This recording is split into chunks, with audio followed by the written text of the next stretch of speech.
వాతావరణం ఎట్లా ఉందంటే ఏం చెప్పలేని వాతావరణం. సంక్రాంతికి బాగోదన్న, సంక్రాంతి మూమెంట్ వేరన్న, సంక్రాంతికి బాలయ్య మూమెంట్ వేరు. ఇప్పుడే విడుదల అవ్వాలి, ఓకేనా. చలికాలం మొదలైంది ఎప్పుడు, బాలయ్య చిత్రం అప్పుడే మొదలు. మరి అంతే. మొన్న 2 రోజులు ఆడి ఏది టైలర్ రోజు చలి ఉందా, ఆ ముందు రోజు ఎంత చలి ఉంది, టైలర్ రోజు చలి లేదు. అదే ఉదాహరణ నీకు. అంతే.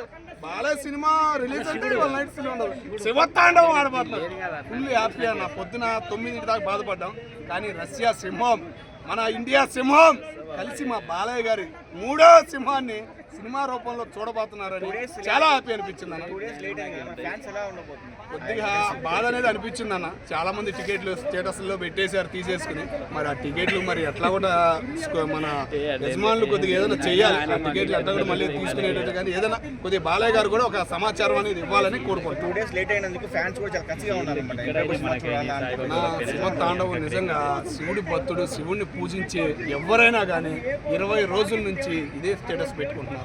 అంత ఒక లుక్ అనిపించింది, ఒక ఆనందం అనిపించింది. ఆ డైలాగులు కానీ ఏంటంటే ఒక సంతోషం అనేది మాలో వచ్చింది. అయితే ఒక్క నిమిషం, ఐబొమ్మ రవిని పట్టుకున్న తర్వాత చాలా మంది మళ్ళీ రేట్లు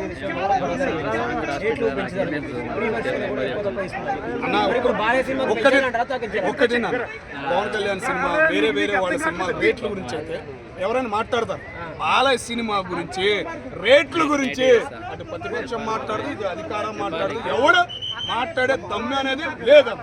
రేట్లు పెంచుకో అంతే, మాట్లాడే దమ్ము లేదన్నా.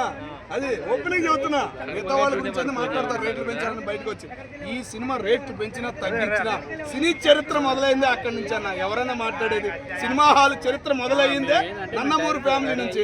ఎవరైనా ముందు మాట్లాడేది, ఎవడు మాట్లాడు. ఫుల్లీ హ్యాపీ అన్న, ఎంజాయ్. మనకు కొద్ది దిష్టి తగిలింది, ఇవాళ నైట్ ఎంజాయ్ చేద్దాం అంతే.